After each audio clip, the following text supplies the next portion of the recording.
So, welcome everyone to the Rehab Network's membership meeting, and really happy to see everyone here. And we're going to have a great meeting today. We have great speakers, and hopefully Kevin and Rachel have already welcomed you to the meeting while I waited for me to solve my tech problems. We're asking people to introduce themselves into the chat, right, Rachel? That's the plan?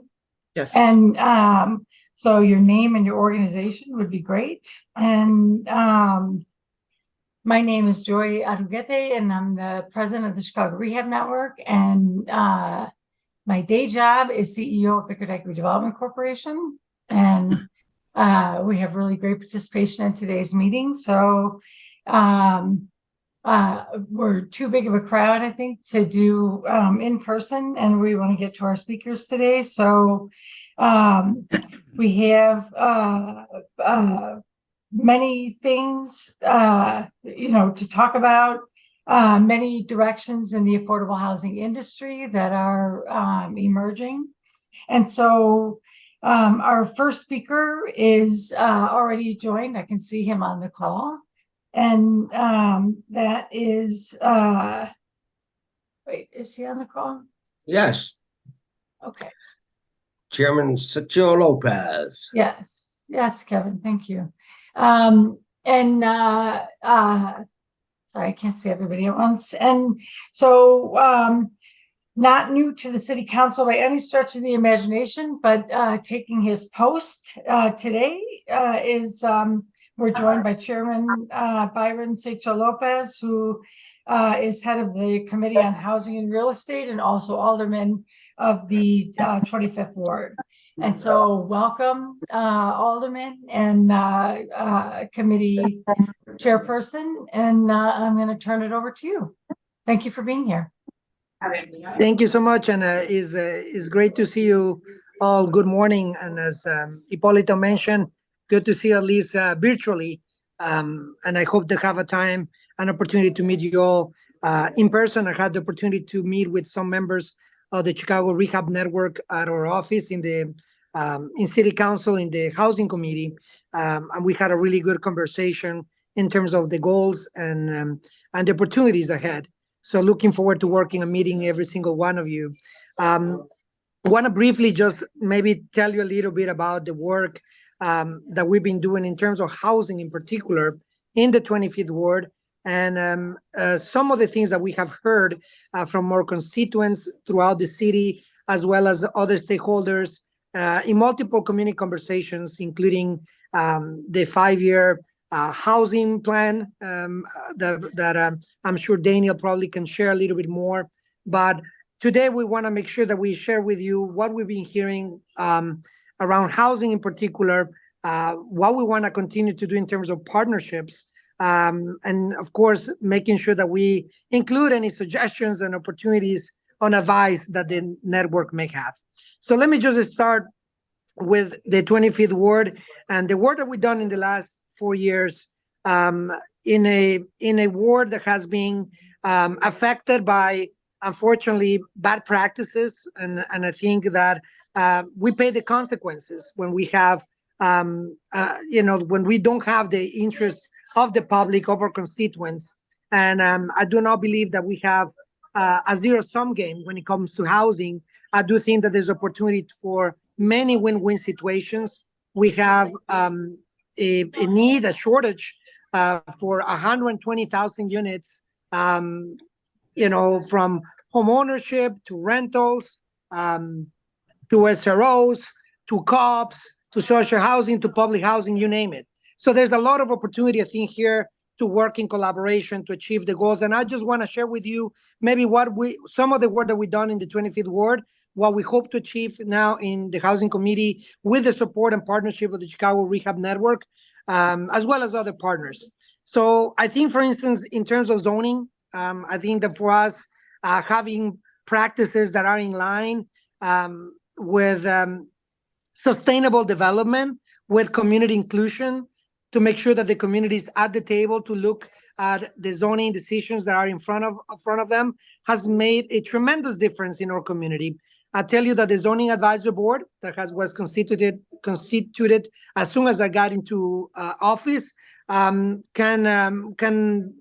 accurately say that they have worked diligently to ensure that we have more affordable housing.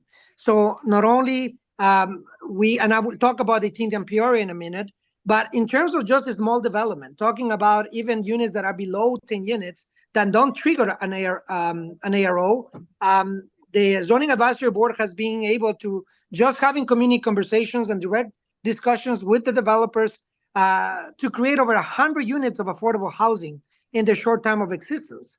And this is tremendous just to look at the difference of what we had before, when unfortunately, because of the lack of planning, resulted in the displacement of over 14,000 Mexican residents from our community. That is a huge loss for not only our community, for the city of Chicago in terms of affordability and in terms of a community that has so much to offer.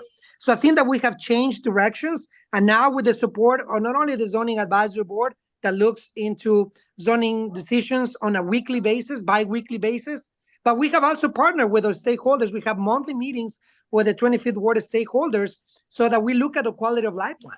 And that's what I want to mention now, the 18th and Peoria, and why partnership and collaboration is so important. Despite of what we look and we hear in the media, I think that here in the 25th Ward, I think we have seen what unity, what coordination and planning can do for our community. And I'm proud, and I have to thank every single stakeholder in the 25th Ward that supported, for instance, in line of the quality of life plan, and thanks to the Department of Housing, the importance of investing in affordable housing. So the 18th and Peoria site is the largest affordable housing site in the city of Chicago, over 6.3 acres in the Pilsen community. That is unheard of. We have an issue, in fact, of land, of green spaces. And it was really critical for us to acquire this site that was already almost set to create 500 luxury units.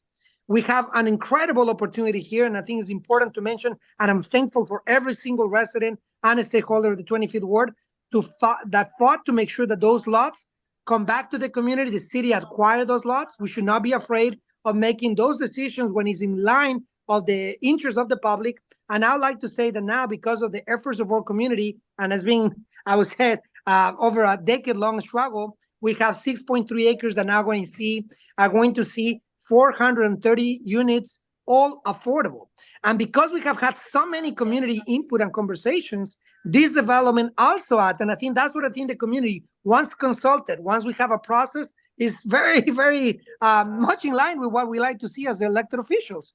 So this development will include also a home ownership component, about 50 units for home ownership, also permanent affordable home ownership, that also our constituents like to see, in line of what the Resurrection Project used to do back in the 90s. So I think that we have an opportunity here when we work together, when we see as the quality of life of our community, what are the needs and the challenges, but also the opportunities. I see that this kind of opportunities coming into fruition. So these 432 units, all affordable, I do think is something that we are all proud of. And of course, we like to continue collaborating and working into suggestions or what else we can do. But we also have seen also the opportunities in terms of assets and opportunities that we have in our community. So for instance, what we're discussing right now, how we can repurpose, for instance, and I'm glad to have other partners like Preservation Chicago, who have helped us also to think about how we can preserve our community and our assets that is in line with what the residents like to see, that we should not have a competing interest where we all at the table. So now we are discussing, in collaboration with Archdiocese, how we can repurpose at least 3 of the empty parishes that we have in our community, respecting the landmark designation, respecting the needs of our community, respecting the right for self-determination and participation. And now I think that we are all at the table thinking about the challenges and needs in our community and the opportunities that this represents. So that's what we would like to call, of course, on the Chicago Rehab Network, to continue being partners with us so that we can look into these repurposes to a larger plan. Now, as the chair of the Housing Committee, how we can look at the opportunities that we have in line with us, we have 15,000, and I know that we have talked about this with the Chicago Rehab Network, 15,000 empty lots in the city of Chicago. How we can repurpose that, how we can make sure that we create more housing, more affordable housing, that we continue to foster home ownership. I'm glad that the Department of Housing has allocated another $10 million so that we can look into home ownership opportunities. We have another $10 million also to preserve home ownership in our ward so that we can help homeowners with roof and porch repairs and other repairs that are critical for home ownership. But it is critical that we look at this issue citywide. So that's what I think is important, to have these conversations, to see what we can do in terms of, what the Chicago Rehab Network has shared with us, even simple fixes about, water debt or other issues that we have in the city for own lots, so that they can be transferred and they can be allocated for the creation of more affordable and public housing. So now I think it's important that we discuss with other agencies like the Chicago Housing Authority, like HUD, and other partners. So together with the experience that we have locally, and I think that's what I emphasize, the importance of the expertise of the many partners that we hear with us today, on the local participation and the local expertise, so critical today to look at these opportunities, to look at the needs and the challenge that we see, but also look from within to see what the assets that we have. And I tell you that we have wonderful expertise, great talent in our communities. And I think, at least in the city of Chicago under Mayor Johnson, more than happy to have a strong partnership so that we can continue to look at policy and best practices so that we can reach this goal of 120,000 units. Again, this is a long-term plan, but we think that with the participation of the Chicago Rehab Network, with these strong partnerships and intergovernmental support, so I'm glad to see, and we were at the border, and I would like to also add the situation with the new neighbors, right, at the humanitarian crisis. And I'm glad to see now at the state more partnership. We work together with the delegation of the state to look at the issue and what is actually transpiring. Look at the policy, look at the root causes, and making sure that we're careful not to allow bigotry and hate to dictate what's possible in our communities when it comes to policy. But look at the research, look at best practices, look at what other states are doing, what other municipalities are doing. And here in our community, I think that there's wonderful examples of great practices. I'm thankful for the Department of Housing for the opportunity to develop the 18th and Peoria site. I think that's something that we all should be proud of, and we can all participate and continue to provide feedback. And I want to see now, as the chair of housing, more dialogue, more hearings, more participation, more consensus, so that we can achieve this really difficult goal of 120,000 units of affordable public homeownership and everything in between, tenants, rights, and you name it. But it's important we look at this from the policy lens. So I'm glad that we have now at the State Department, I'm glad to have representative of the state to discuss how we're going to address homelessness, how we go together, partner, to make sure that we discuss a policy and revenue that comes to the city so that we together invest strategically for the future of our city. And that's where I think these local partnerships are so critical. So I'm glad to see now in the state more partnerships so that we can address the humanitarian crisis and the housing crisis all together. And I'm glad to see, of course, the Department of Housing that is ready to partner with organizations and coalitions like the Chicago Rehab Network. So thank you for the opportunity to speak. I'm really curious to see, I know that we had a wonderful first conversation, but I'm really curious to see what other challenges, opportunities, and suggestions you have. And I look forward to working together in the Chicago Housing Committee to have a strong partnership and really deliver for Chicagoans who really need of affordable and public housing. Thank you so much.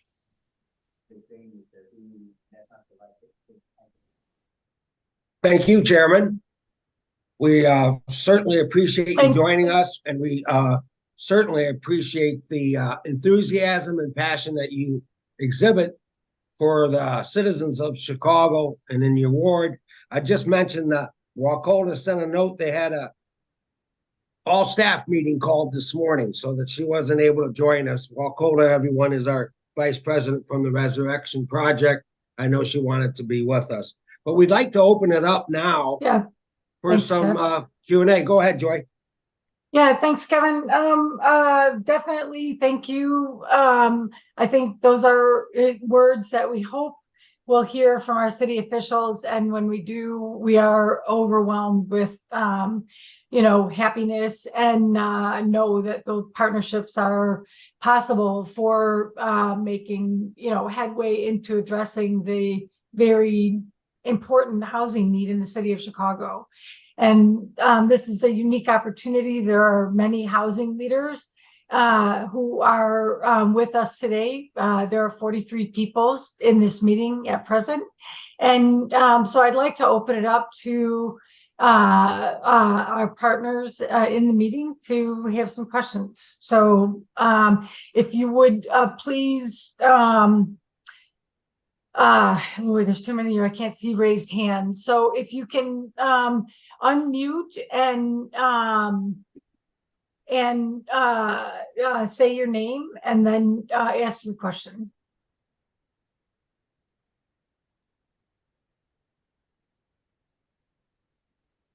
Oh my goodness, there are no questions. So this is Leroy. Hi, everyone. And can you state, I'm sorry, your name and your organization? Leroy, owner of Mills Realty and Mills Property Management. And I've been in the business a long time. And Chairman, I'm glad to see you on, because there's a lot of different issues in the housing industry that I run up to, whether it's on the, and mostly from downtown going south. I mean, my office is on the north side of the city, and I mean, I have challenges on the north side also.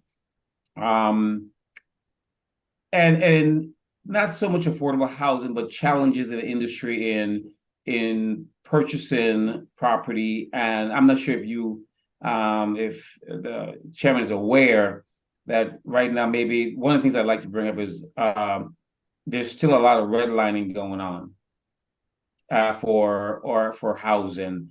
And I've run into it. A lot of my partners have ran into it, and I wanted that's just something I want to put on your table, because it's a passion of mine to bring housing to each individual.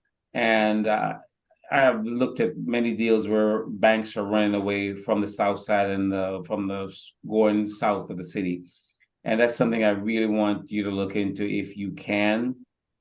Not only that, but another thing I want you to be aware of, and this is just making you aware, because of course, I said I've been in business a long time, the insurance issues, and I mean, these may be big problems you can't deal with right away, but I want to tell you so you know what it is. Insurance companies are not being favorable to our partners or homeowners on the south side of the city, southwest side of the city. They're not being favorable.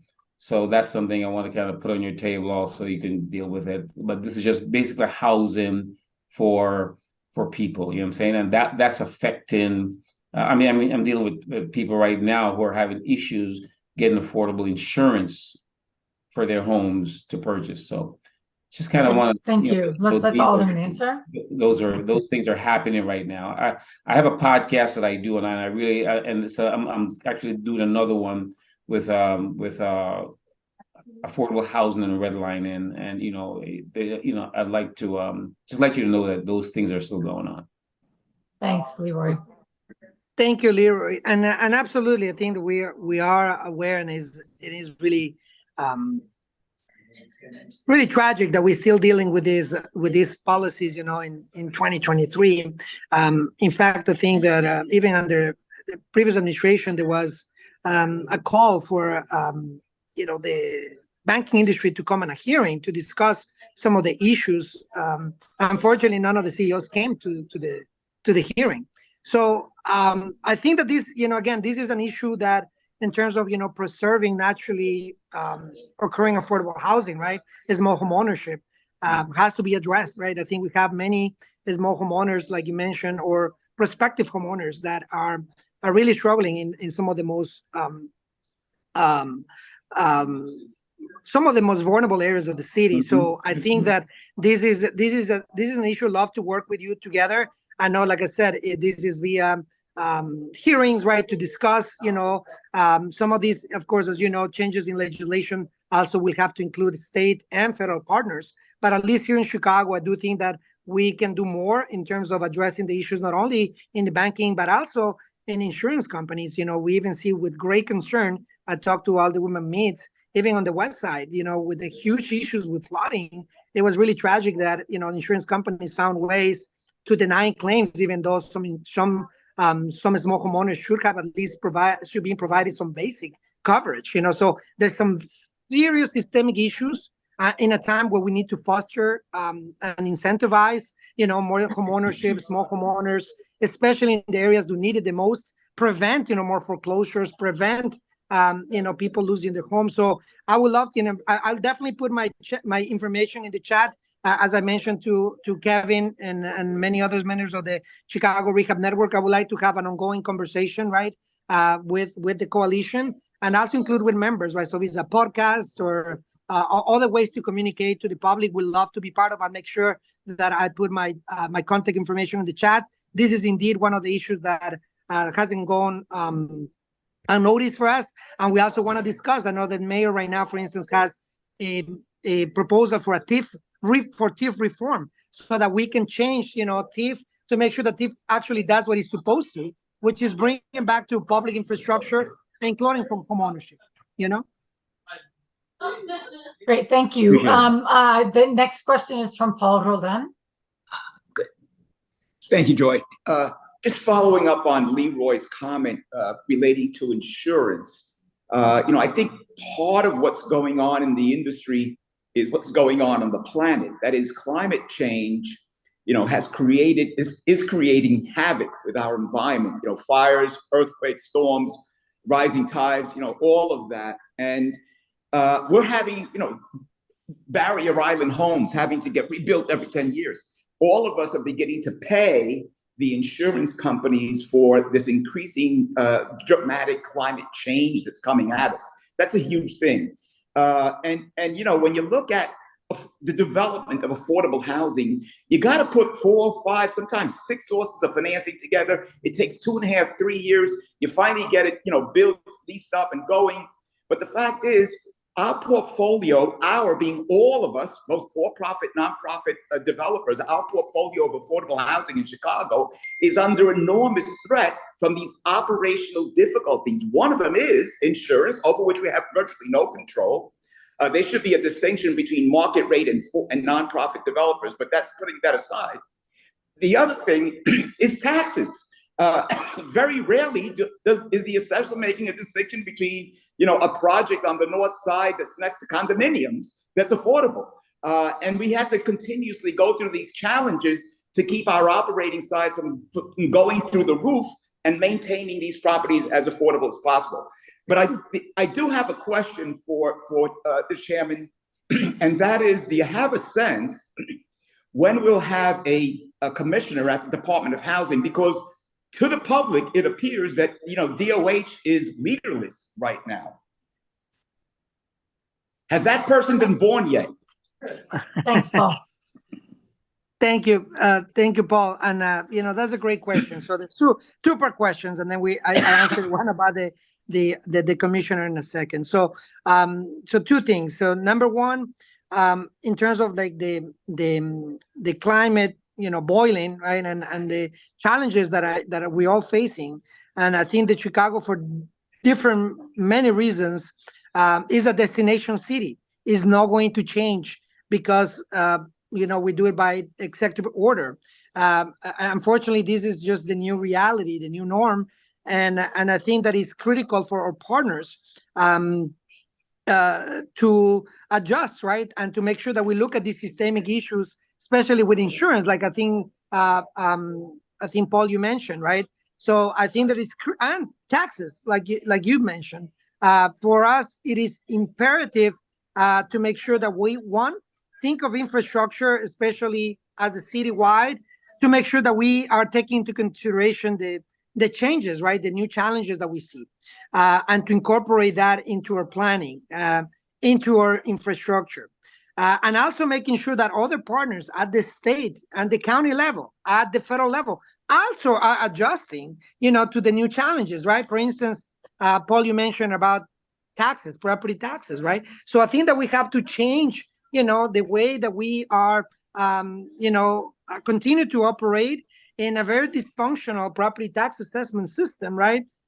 Where unfortunately we see big developers will get more and more subsidies at the time where or small homeowners are really and affordable housing developers are struggling just to continue to function. So I do think that merits a conversation and a policy conversation. Actually, I have talked to the assessor directly about this, and that we must have. In fact, it seems like now we have agreed at least to have a policy table so that we all, independently of our politics, right? But I do think that at the county level, or in terms of property taxes, because that's something under our control. And I talk a little bit about what we can do about insurance and other systemic problems. But at least at the county level, I do think that the board of review, the assessor, the treasurer's office, and right now in the Temple City, we must have more coordination to make sure that our policies at least make sense and are sustainable. And that is just not happening. So I do think that conversation I welcome, again, not only on behalf of the housing committee, but as the Chicago Rehab Network. I know that we talked recently with Lisette about this issue.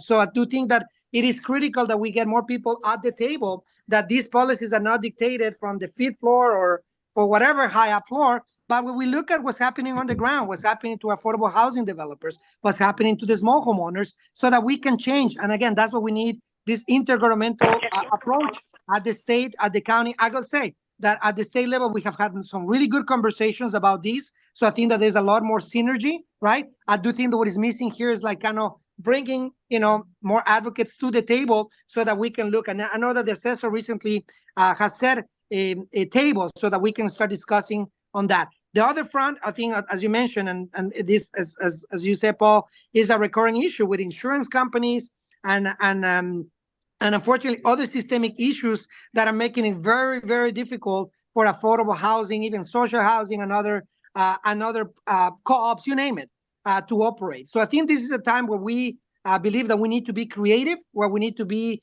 innovative, and we got to do so with the people who are on the ground. So this is an open invitation, again, not only to have this conversation with the county, with the assessor, with the board of review and all the policies, but also to start looking, and I will make our housing committee at your disposal, at your convenience, at your disposal, to make sure that we have hearings, to have conversations with the state or federal partners. But I do think that the coordination, as you said, the planning is critical. And that brings me to the last point with the commissioner of housing. So I know that we recently, the Department of Planning just got a commissioner. It is my hope, and again, this week we continue discussing with the mayor's office to make sure that we have a permanent replacement. I know Acting Commissioner Horan and Daniel, I think, in terms of policy, have provided tremendous continuity to the department that I think is important. And I think that they're really looking, again, at a commissioner with all the variables that you see at hand that can really fit the profile. I think this is, if you see that it's taking a little longer, is because the mayor seems to be really looking for someone who really is up to the challenge and is really having these partnerships and coordination on the ground. That's very important for the mayor. I hope that this week, hopefully, we get more updates. Awesome way to wrap that up. And so we're going to move to our next question. Bill Eager from POA. Morning, Alderman. Thanks for joining us. Bill Eager from POA here. I was thinking, during the pandemic, the city and the department received and successfully deployed a lot of ARPA money and ARPA-related money that helped us all get deals over the finish line. Unfortunately, most, if not all that money has been spent, and we've still got expensive deals to get over the finish line. And I'm wondering if you have any thoughts about, what, if any, additional resources might be available going forward, because even though, nevertheless, our deals remain very expensive to get done and closed, and construction costs and, supply chain stuff, all that stuff is still out there. And, there unfortunately seem to be, fewer resources available now than there were, even a year or two ago. I'm wondering if you have any thoughts on that. Yes, absolutely. I think, and you're right. I mean, we've seen that, with ARPA funding, running out, we do need to think about alternative ways to bring revenue. That's what I think in terms of the property taxes. I think there's over reliance on property taxes that really make it very difficult for small homeowners to survive in this challenge. So we got to think about a different way, again, to bring revenue. I think we're open to have a really a really intentional conversation, but also I think, to your point, making sure that we look at other ways to bring resources for this issue. This housing crisis has been with us for quite some time, but it's been worsening as we see the need grow, but we haven't seen the funding grow in the same in the same line. So one of the things that we're discussing with our colleagues, right, is to make sure that we look in fact. I'm still going to fight this, that to make sure that we put more pressure on the state and the federal government, right, to not overlook housing. Unfortunately, housing is one of those areas that gets overlooked and oftentimes, gets put in the hands of the private sector. But what I'll say to some of our colleagues is that I think that the private sector has huge limitations when it comes to addressing the issues of the unhoused population. I think the private sector has a really tough time, creating, like, even what we're seeing, family-size affordable housing units. That is a huge net that the private sector, again, because of not having policies, have resulted in more studios, more one units, and we have left entire sections of the populations, independent of income, independent of ethnicity, completely out of even creating more of these units. So I think that the conversations and the coordination that must happen must include HUD. It must include the state government. And to do so, I think one of the things that we can look into, and that's what I tell to our colleagues, is referendums are the best way to ask communities what we need, right? What we need to advocate for, instead of, putting, in my opinion, questions that will only provide cover for the federal government that, in my opinion, has neglected this issue for way too long. So I think that if we can work on it, again, I really think that we need to look into ways to pressure for that. And I think my goal will be I've been joining the revenue committee to discuss what revenue we can bring in, right? That is not overburdening the small homeowners. But also at the same time, what can we do to really advocate to the federal and state government to be more present, to create more emergency housing, more support for small homeowners, and as well as social housing, co-ops, and public housing. I mean, do we have so many great alternatives, but the lack of attention to the matter, I think, is something that we got to collaborate to really put to the forefront. Thank you. Thank you. It's such an important issue. We're going to take two more questions, and then we're going to ask people to put any remaining questions in the chat. We'll make sure to get it to Alderman Sigcho Lopez. And I believe the next person that had their hand up was Tiffany from NHS. Thanks so much, Joy. Couple of questions that I think you've touched on, but really want to reiterate. The insurance question, I want that to resonate with all parties on this call, but not just from a developer perspective.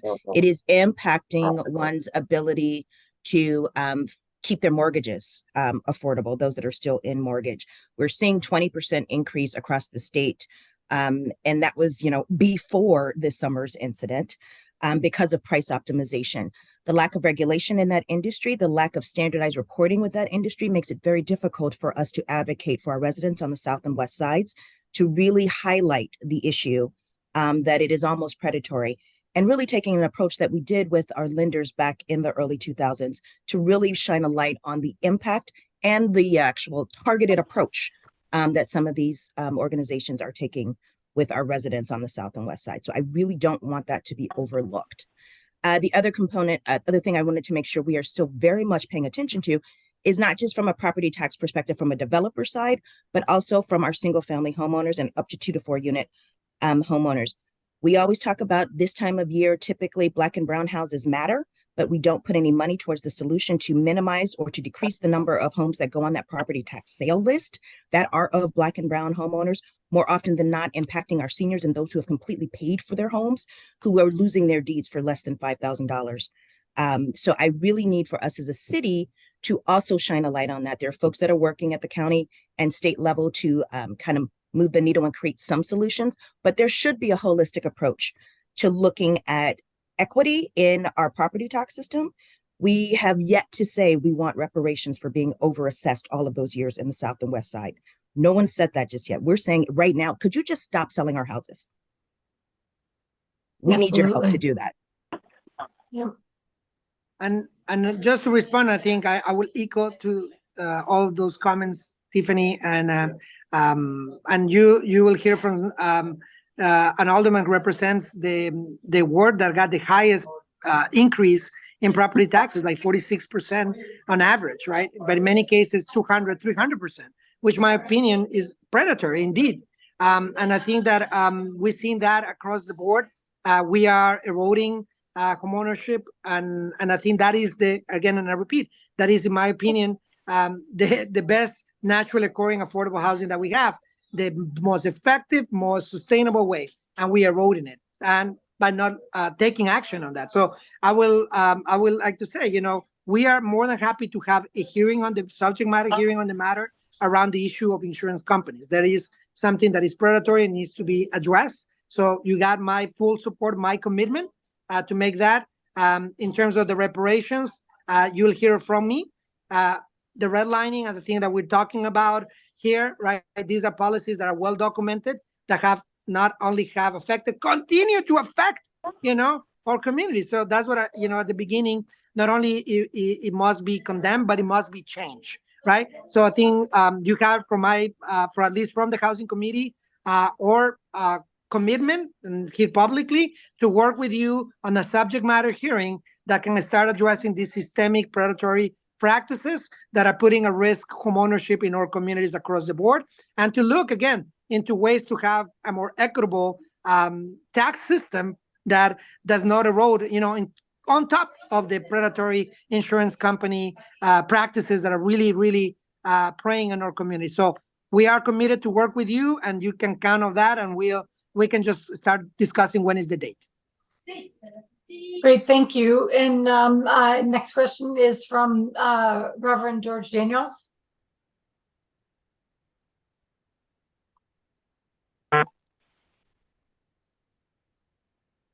And Reverend, we can't hear you yet.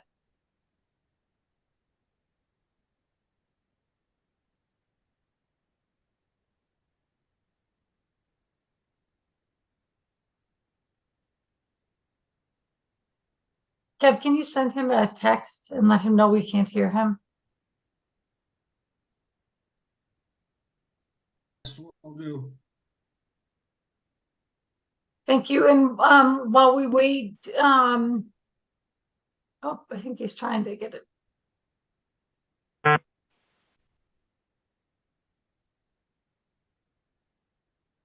Do you want to try calling back in, and then when you come back in, Reverend, we'll take your question? Because right now, text me, or he could text me. Yeah, sure, that works too. Okay, and in the meanwhile, we were trying to wrap up in the next 2 minutes, but we'll take a question from Mike Warbeck. Alderman, this may be obvious to you and everybody in the room, but the Chicago Low-Income Housing Trust Fund is a super important program for rent subsidies that was intended to be for that both landlord and tenant friendly, and has kind of become a monster in recent years. Whatever you can do to investigate that from a city council perspective and prompt reform would be much appreciated. The other thing is on TIF reform. We know that the easiest way to create affordable housing is to match an income eligible tenant with a condition eligible unit with a rent subsidy. So if the city council supported a change in state law that allowed for rent subsidies to be funded from TIFs, it would immediately create opportunities all over the TIFs in the city and mixed income housing if that one sentence change in the law could be approved and get past the state lobby. That's it. Thank you, Michael. And I think we'll say yes, absolutely. On the Chicago Low Income Housing Trust Fund, we indeed are looking into that issue. And we'll be actually looking at, in coordination with other colleagues. So definitely keep you posted on that, and definitely welcome any kind of suggestion. And I know you have Daniel here, but we'll definitely like to, any suggestion in terms of how we can really be strategic in the TIF reform. I think we welcome that, I'm happy to work with you on that as well. Great. And Reverend George, I want to just check back. There you go. Take it away.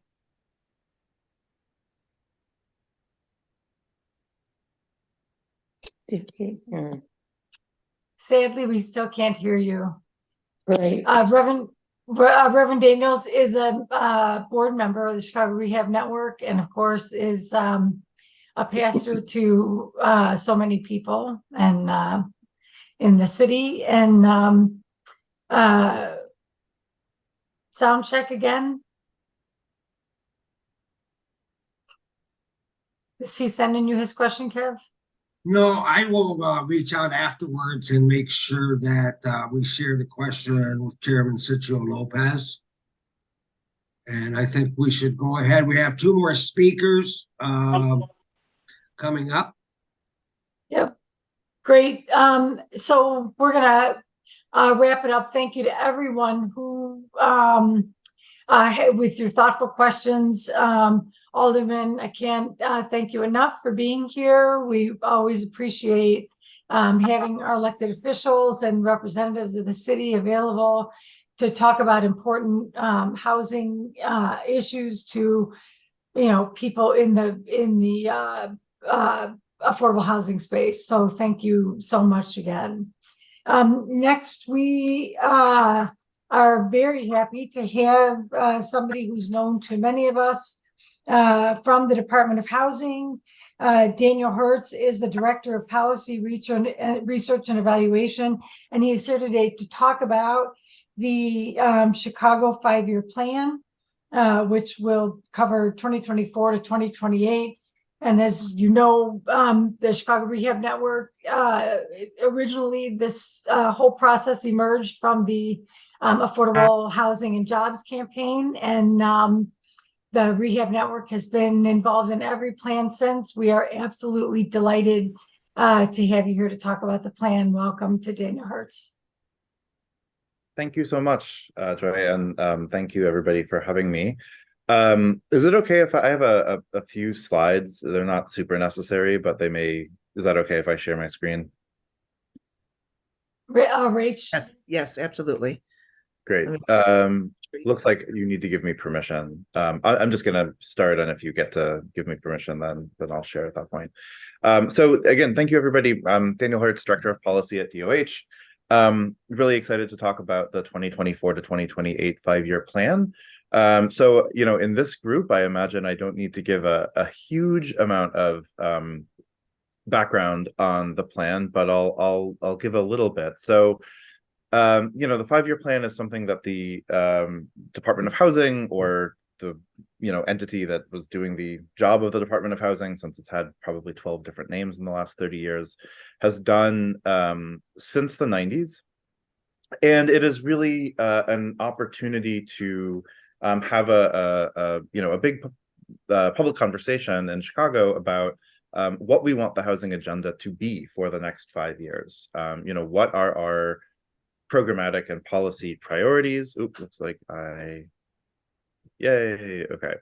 Thank you, sorry. No, thank you. Okay.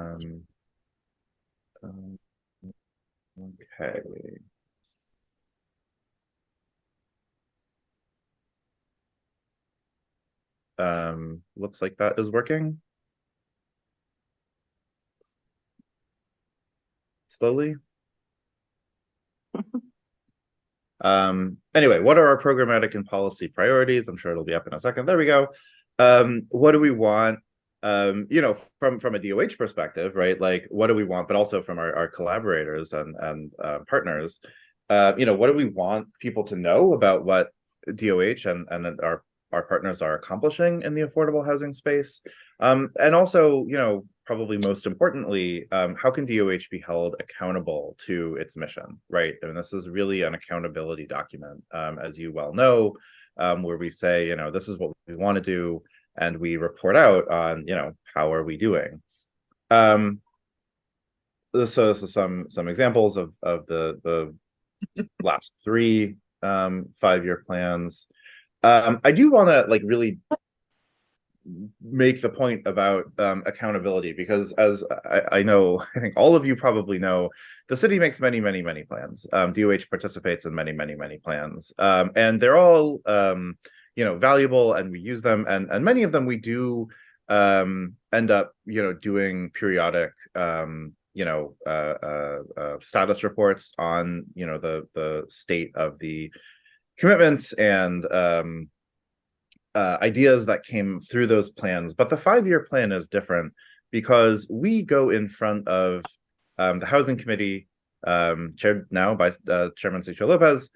We go in front of the Housing Committee every quarter, so 4 times a year, and we give updates in public to on this plan, right, on how we're doing. And so it really is, and this is a little, you know, live tweeted by the relevant reporters, and you know, the public can come and see it. Obviously, you know, Kevin and the Chicago Rehab Network come and give an evaluation and report. And so this is a sort of a unique document in terms of that expectation and that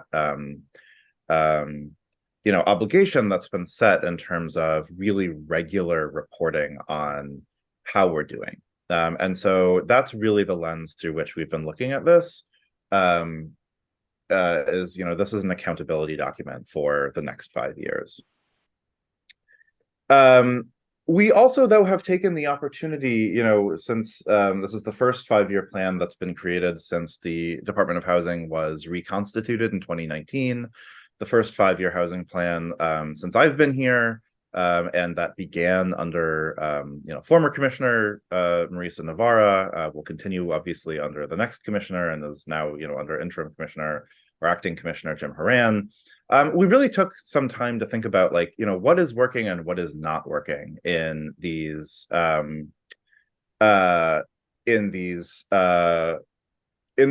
And so we have some changes that we want to make to this. And actually, this is one where I'd be really interested in getting people's feedback on how they feel about this. So one of the things that we've noticed, and you all surely know, is that the goals are really purely about units and dollars, right? We say, how many units do we want to create and how many dollars do we want to spend per program?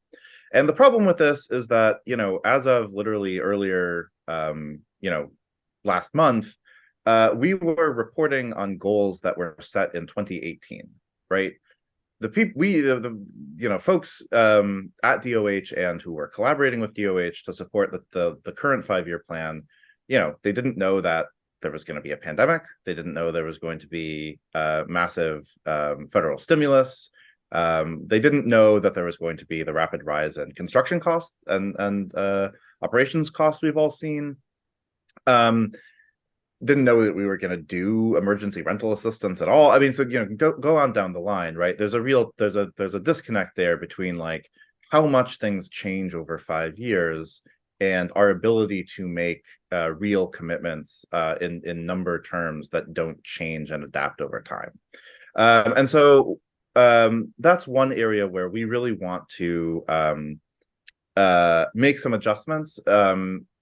I think 2 of the ways that we want to deal with that, one of them is to reorient a lot of the 5-year plan around programmatic and policy goals rather than hard numbers per se.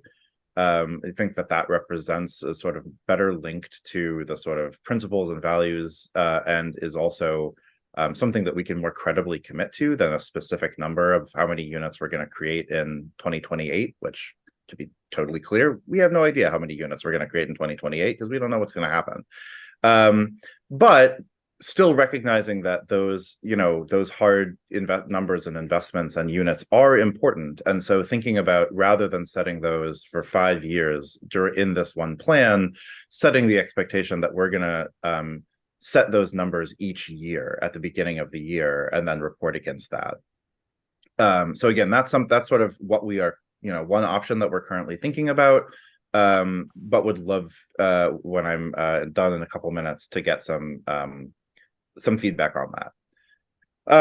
Another piece that we have certainly heard, and I think felt going through it, is that the way that we present, so that's sort of on the substance side, but then on the presentation side, the way that we present the data can often be really confusing. I think even housing professionals looking through our quarterly reports can sort of get to, say like, what exactly is going on here?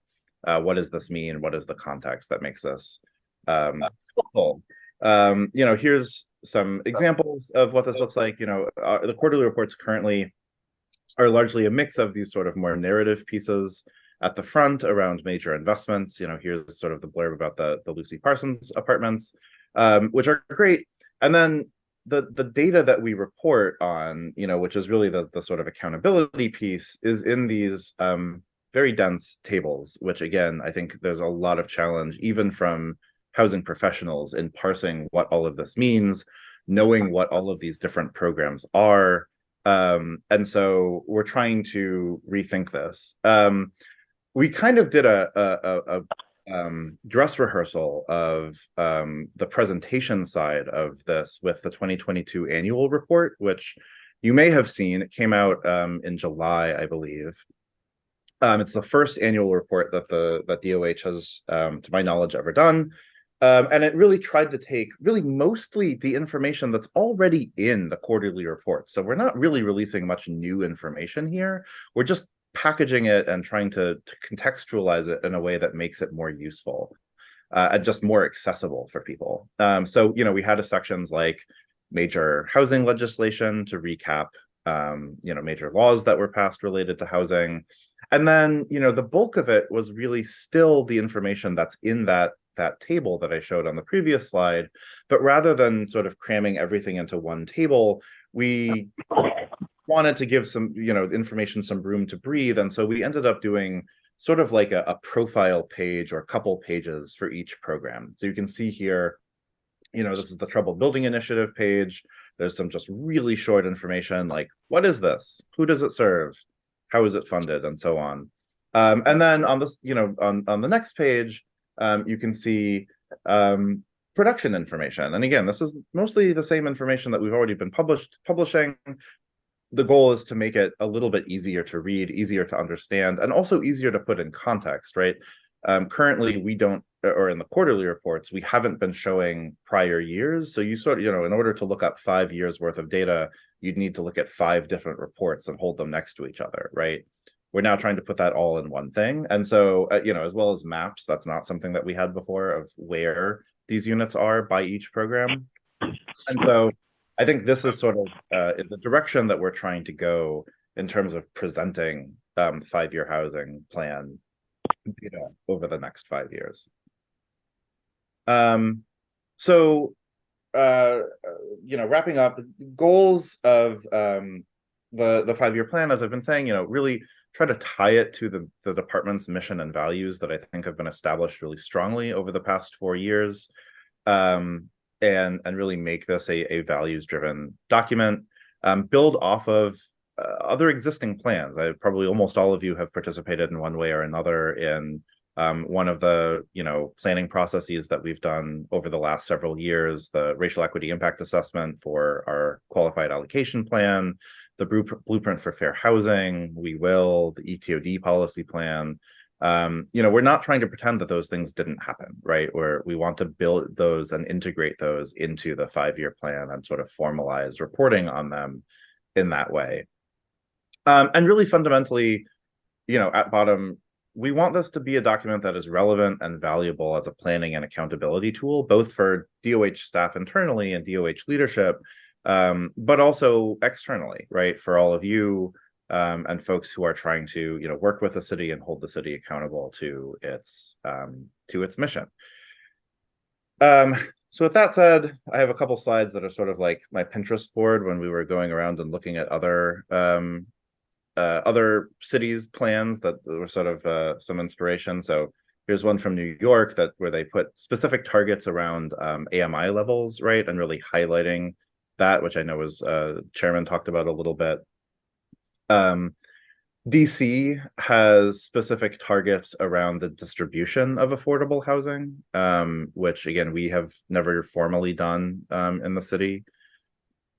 And then here's an example from Toronto, where they're integrating again more programmatic and policy commitments, in addition to simply production targets in a way that we're interested in doing.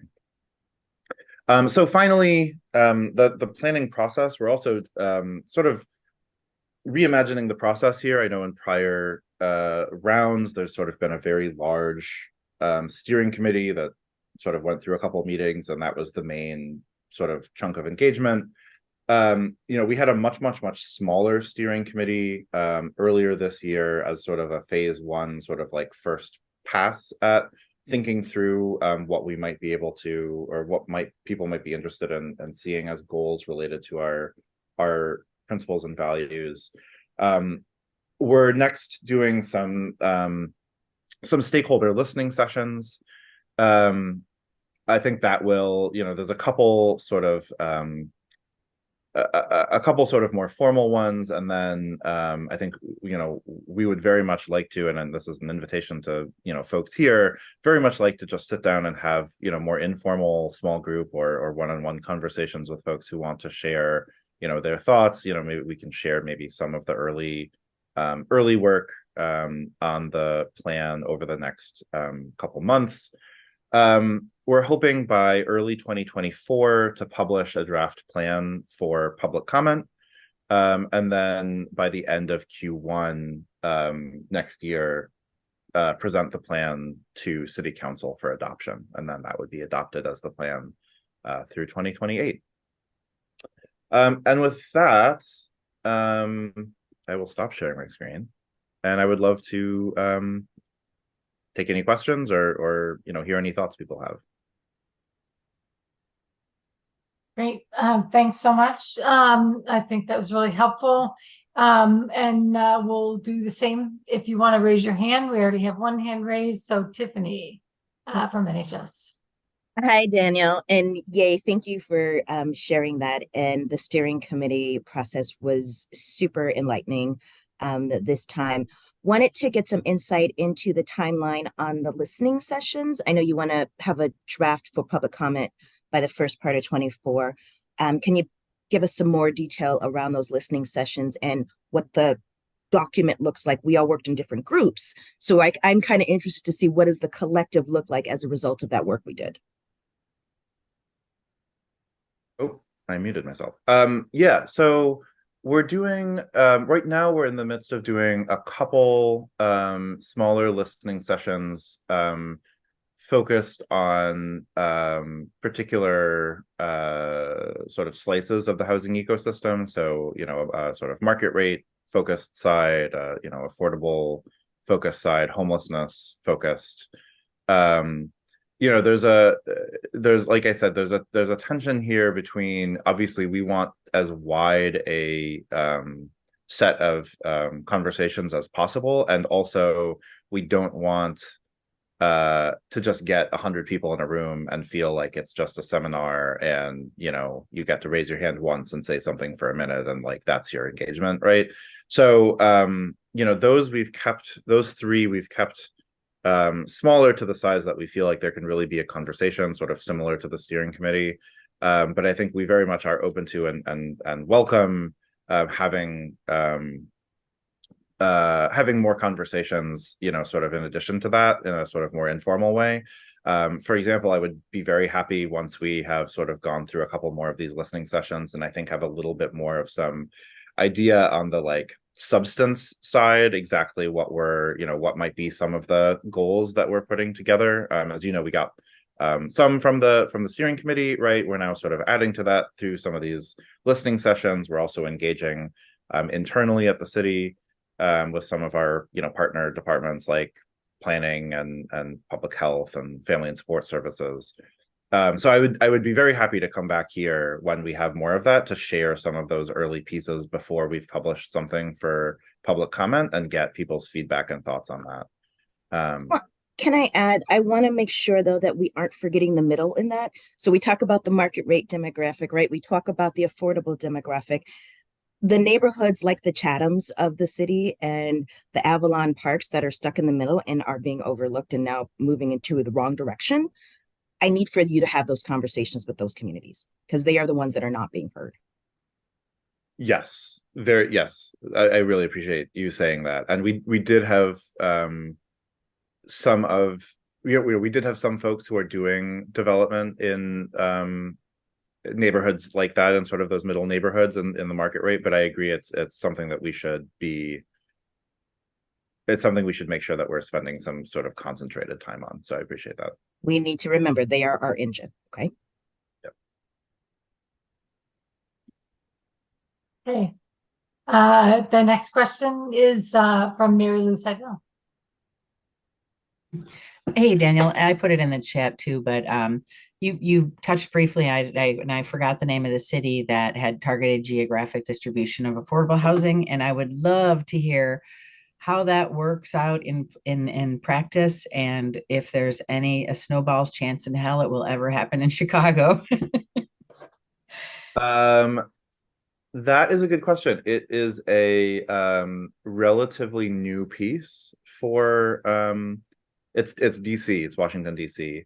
And it's which, like Chicago, is a very segregated, very economically and racially unequal city by geography. I won't reshare my screen, but they, in their report where they established these goals, right, they showed in the far southeast and southwest and sort of the Anacostia area region, they had almost 16,000 units of affordable housing. And in the Rock Creek West, which is northwest, the whitest, wealthiest part of DC, there were less than 500 units of affordable housing, right? And so, it will not shock any of you to hear that we could probably do not that dissimilar numbers for comparing parts of this city as well. And so, they looked at that and said, all right, we need to address this. And I think you've heard the department and certainly former Commissioner Navarra talk about the importance of an equitable distribution of affordable housing. And I think we really have made some really important strides on that. If you look at the 2021 QAP, for example, if you look at some of the other things we've done around the ARO, but we've never set numeric targets around it, or we want to do at least X% of our units in neighborhoods that have fewer than Y% affordability or whatever. So I think that may be, that's something we're talking about, and whether it has a snowball's chance in hell, I don't get to vote on this at the end of the day. We just can make some recommendations. So that's, but I think, I think most people in council recognize that this is an issue, right? So I don't think that this is like people say, I don't think people will say oh, I had no idea, but we'll see. Okay, other questions? Actually, Daniel, one last quick thing about DC, though. Anacostia, that has that incredible number of affordable housing units, is rapidly gentrifying, and the community is trying land trusts and anything else to stop it. So the units they have in DC are shrinking because of that. Yep. Hey, Joy. I don't know who said that. That was Richard. Okay. Go ahead, Richard.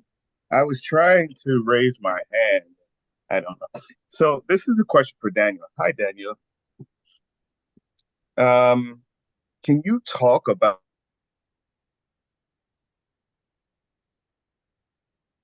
I don't know if you cut out for other people. Well, Richard, we lost you at about, can you talk?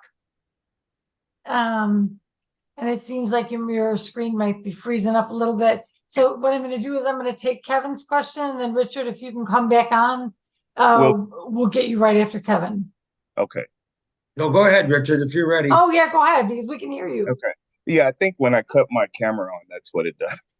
So this is for Yeah. Daniel. So Daniel, can you talk a little bit about what you're seeing as it relates to reentry housing and what the city is doing around that? You know, you and I worked together on a little bit about that. Thanks. Yeah, thank you for that question. Yeah, so reentry housing has been something that we were working on previously. I think the new administration, as you've seen with the announcement this week about the new Office of Reentry, is sort of doubling down on that, which is really necessary and exciting. So, you know, I think there's a number of different things. I think, you know, probably one of the biggest ones is that, you know, we have been collaborating for the last year, 18 months with the Department of Family and Support Services to finance permanent supportive housing through our qualified allocation plan. So, you know, in 2021, for the first time, DOH created an optional 5% PSH set aside in our QAP. In this year, 2023, that became mandatory, and there was a actual you know, all or mostly PSH track in our QAP for the first time. And as part of that, through our home ARP plan with the federal government, we have actually committed to having set-asides for permanent supportive housing specifically for folks returning from prisons and jails. And so, you know, that's something where we've been working with DFSS, with providers, with advocates to figure out, all right, exactly, you know, what does that look like? How does that work? You know, how can we make sure that that's, you know, as successful as possible? So that's, you know, that's one piece. I think, you know, we've also in the last year or so made, I think, important revisions to our tenant screening and marketing plans, especially it's with the Affordable Requirements Ordinance, which, you know, as folks here know, regulates, you know, market rate developers, right? They're by sort of definition not necessarily mission-driven developers, and so, you know, we created a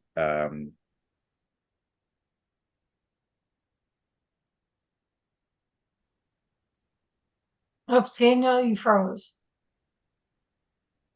Unless you're just being super thoughtful on that point.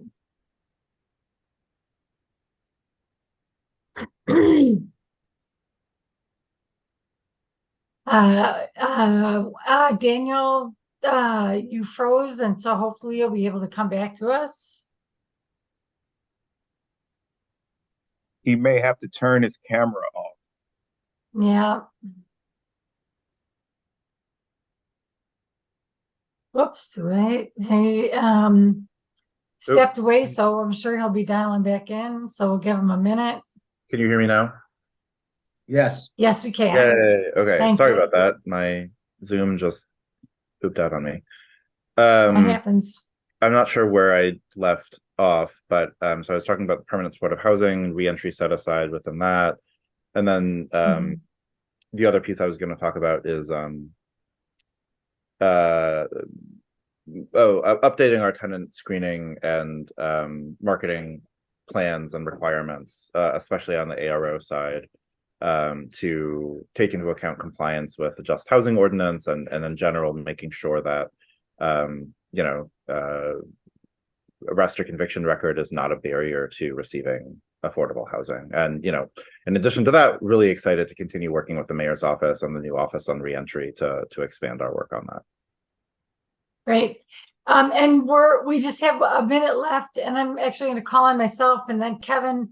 That 5-year plan has been so critical in, I think, you know, guiding the city's work in the Department of Housing. It's incredibly special. This is the only department that publishes this kind of a plan and then reports quarterly in hearings. and publishes quarterly on its progress. And so the plans have endeavored to both focus on policy related issues in the housing and affordable housing field, as well as production goals, or truly trying to guide where revenue goes and what the priorities will be. And I'm not on the planning committee, so or the steering committee, and so I wanted to just one of the things that we see as resources become strained with the soaring cost of developing affordable housing. And I can tell you that we've studied where these costs are increasing, and it is definitely our construction costs, which I think is a combination of both labor and materials, as well as the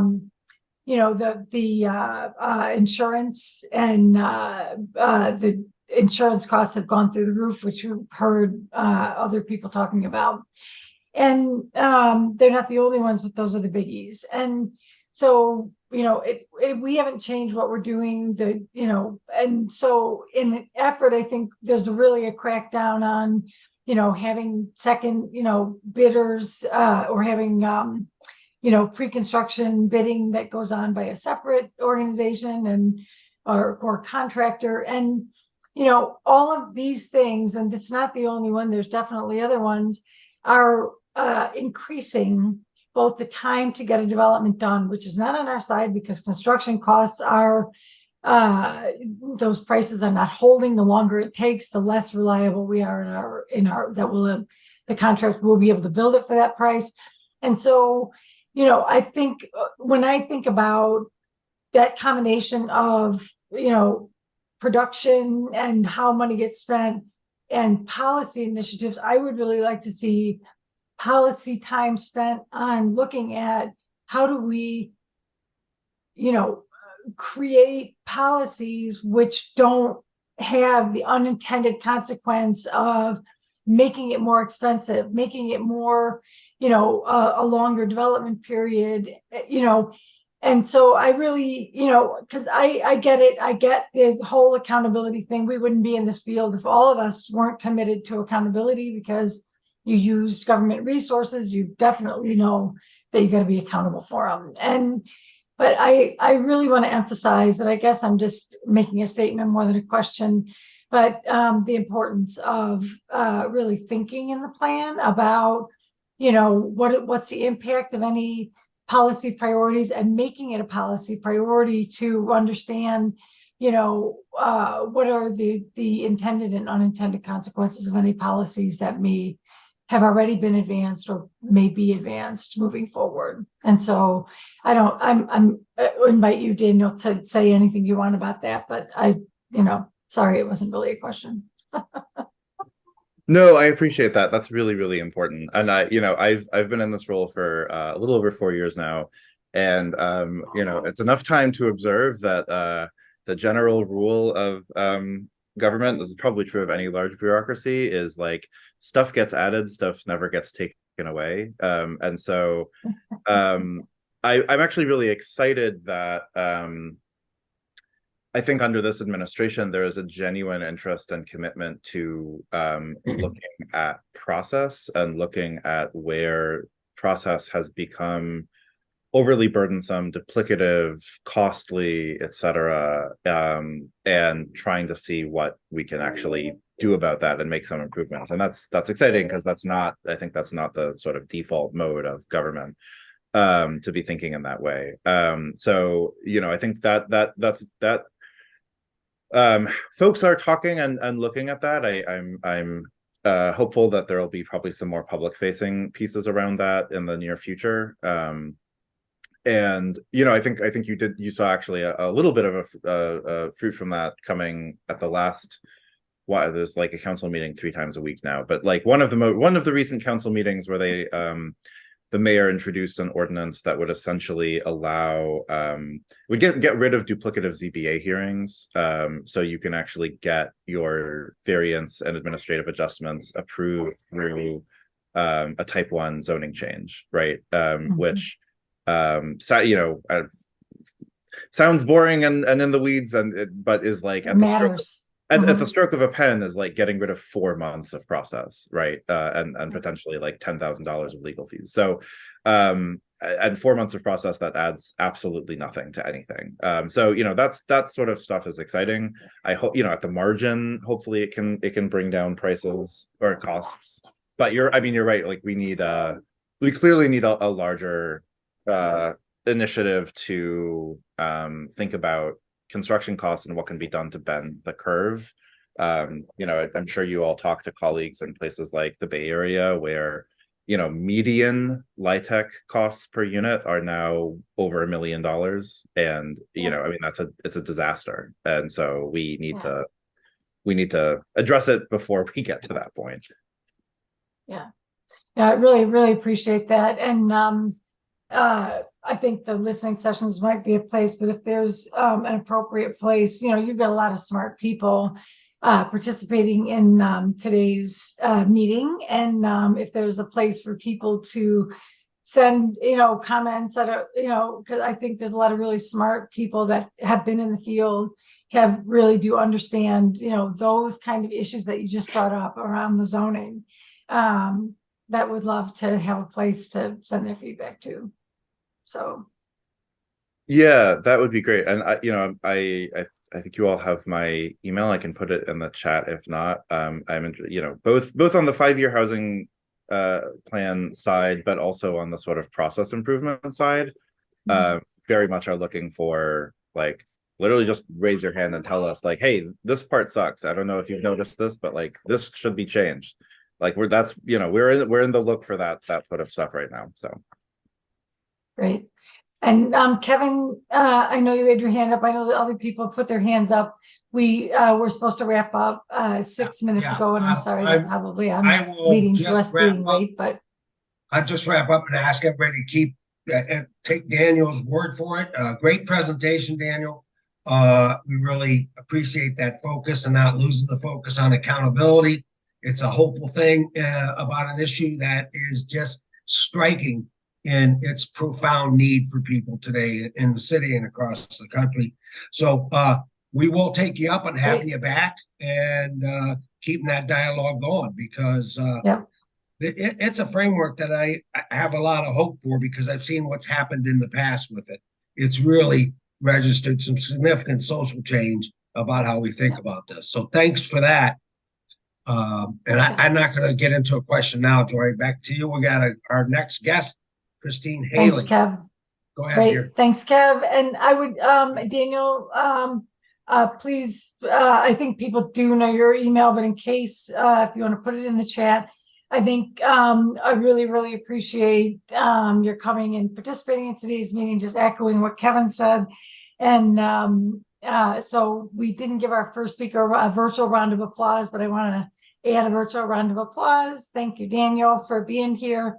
And I'm going to move us into our next. If you do still have questions, please feel free to send them or add them to the chat, and we'll make sure that they get over to Daniel. Our next speaker, last but absolutely not least, is Christine Haley, who we've been trying to get to a quarterly membership meeting. And so Christine is with the state plan to end homelessness, and that's going to be her overview. And she's the Illinois Chief of Homelessness Officer. And welcome, Christine. We're so happy to have you to talk about this critical issue. So thanks. Wonderful. Thank you, Joy. And thank you, Kevin and others for inviting me today. It's great to be with you. I'm Christine Haley. I serve as the state's Chief Homelessness Officer. Our Office to Prevent and End Homelessness is within the Governor's Office. So great to be with you. And what I'd like to do is to share just an overview of our work and then be able to ask you all a few questions as we are in the process right now of listening to community about what should be included in our next plan to prevent and end homelessness. So I'd like to just spend a few minutes, and I'm just going to share my screen here. Great. So as folks we state folks that use WebEx, so I'm very not as handy in Zoom. So let me try to get this into the right mode. Awesome.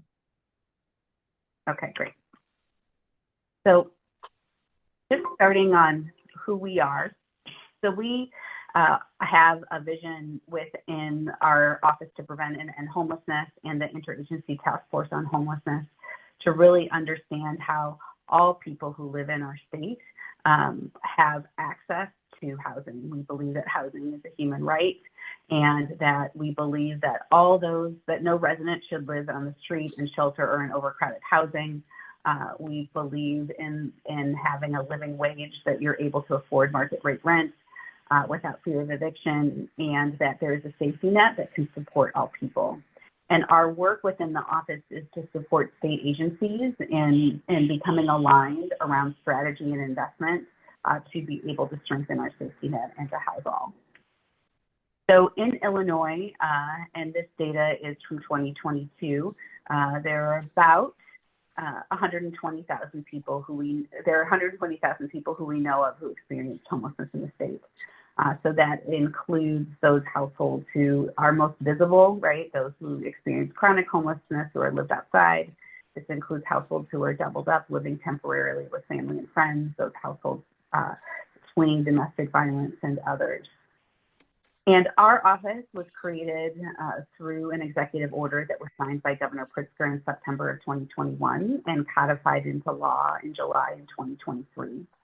And that creates three entities. So our Interagency Task Force on Homelessness, which is charged on understanding how to align state funding and resources to address homelessness. Our Community Advisory Council on Homelessness to provide guidance and strategic guidance to the task force. And then it created my position in the office. And so we've had a plan now since our first 2022, and are now of revamping our next plan.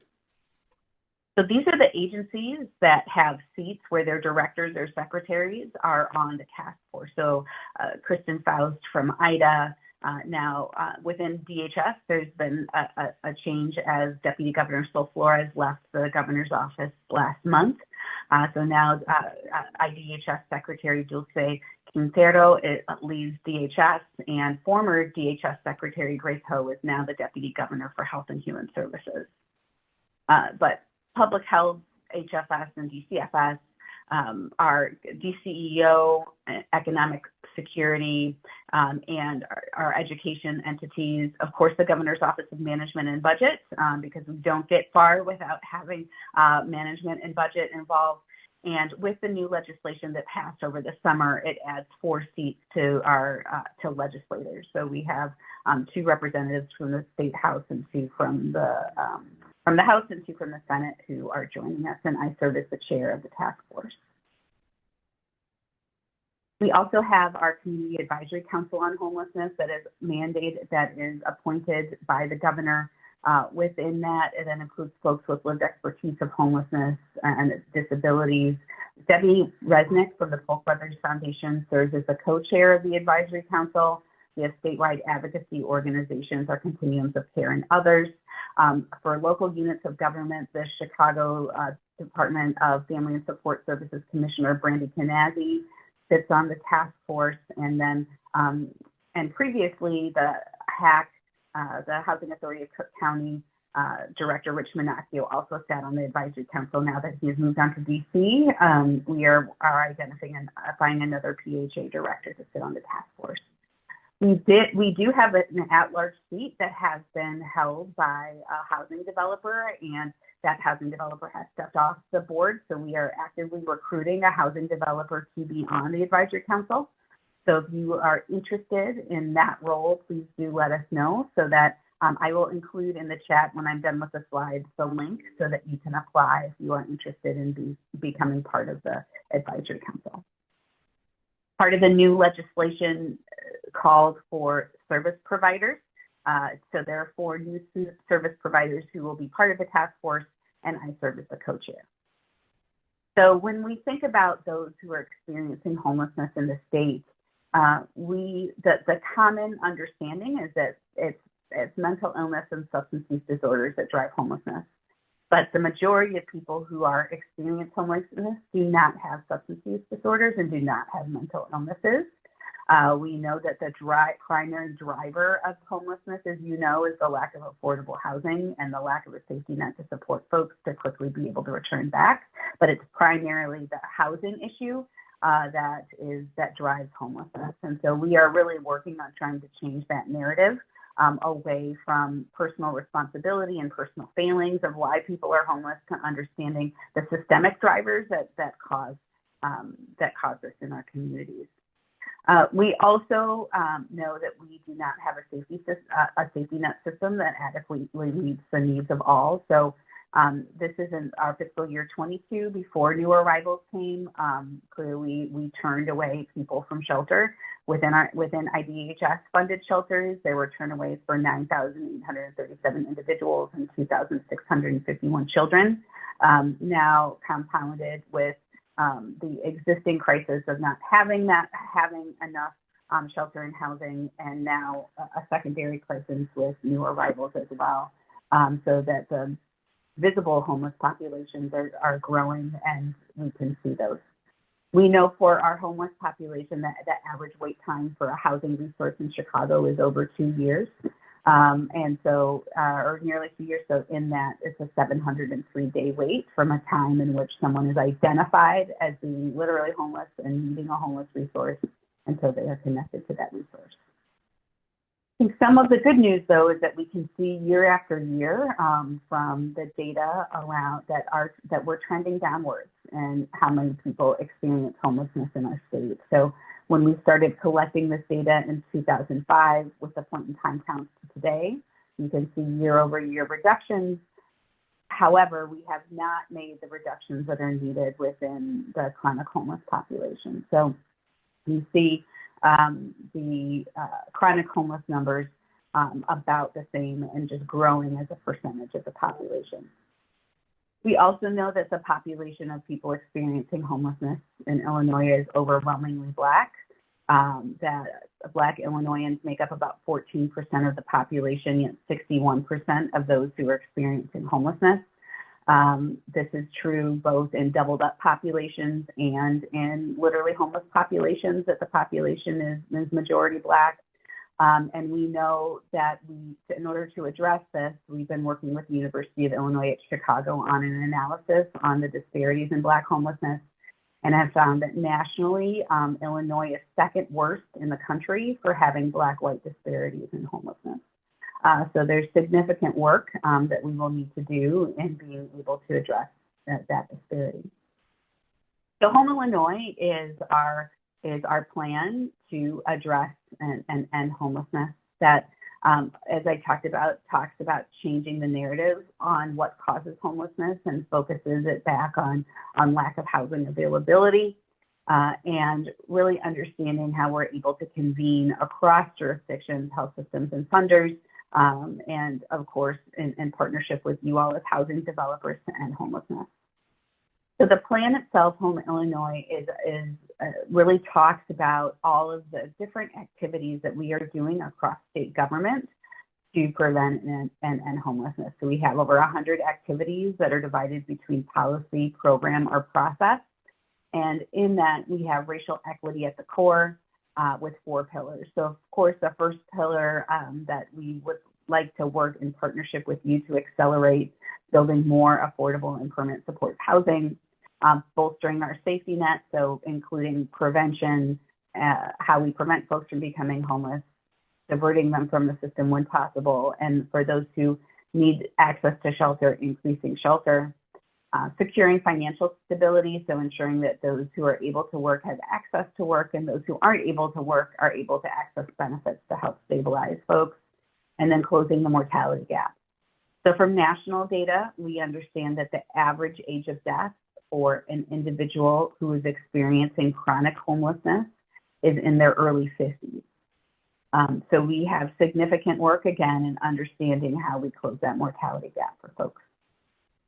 So I know all of you many may be familiar with the research that came out last year from the book, Homelessness is a Housing Problem.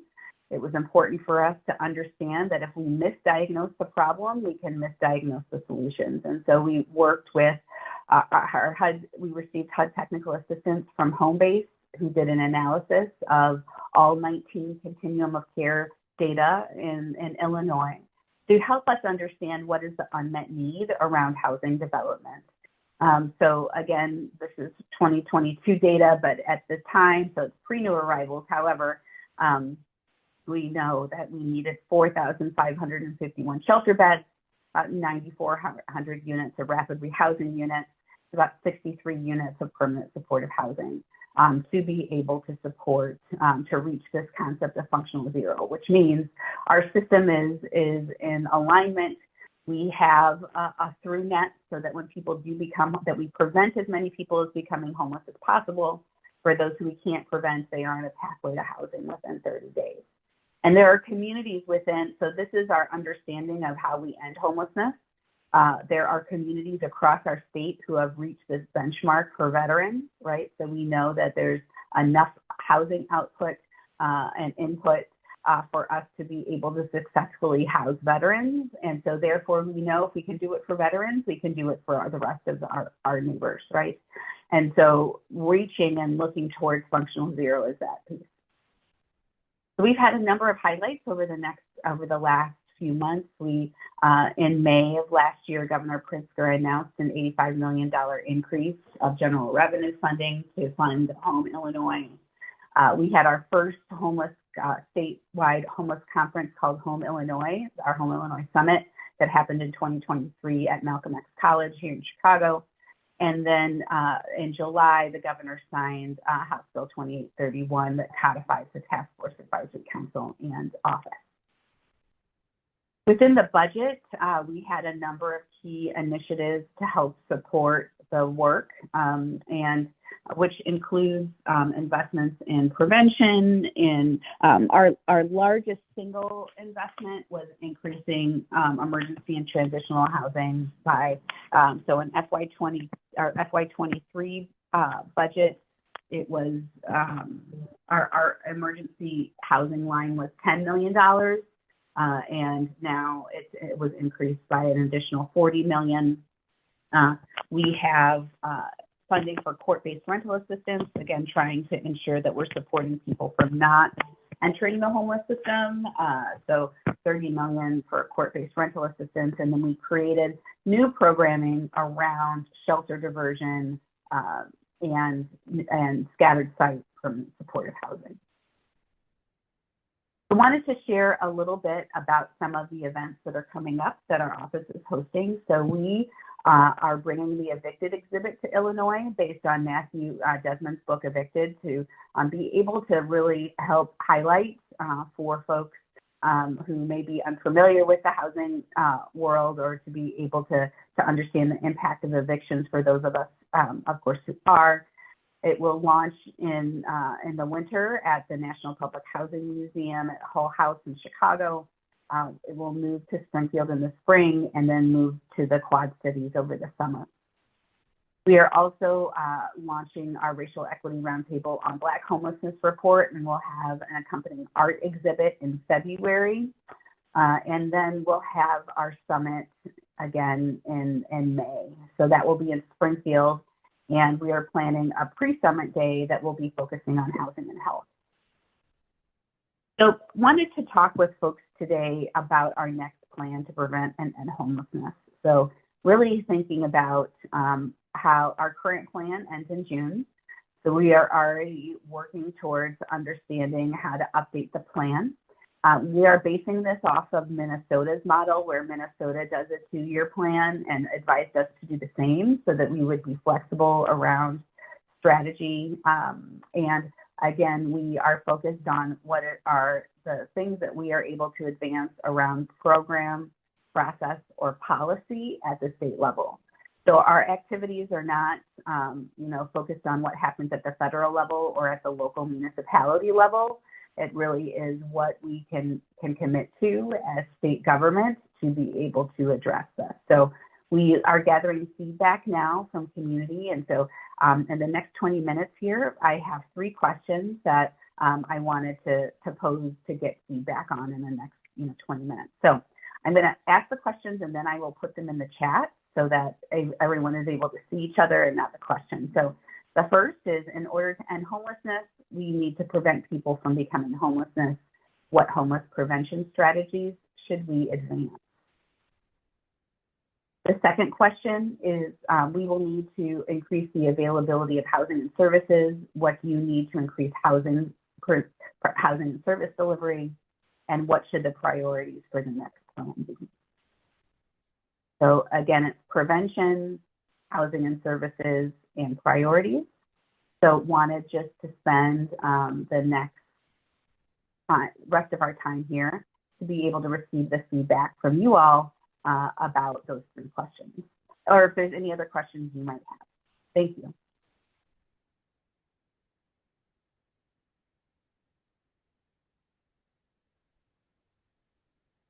So the first question is about what we need to prevent homelessness. So I'll just throw the question in the chat, but please do. Michael. Yeah, I think that IDA is really aware of this, and certainly Department of Housing.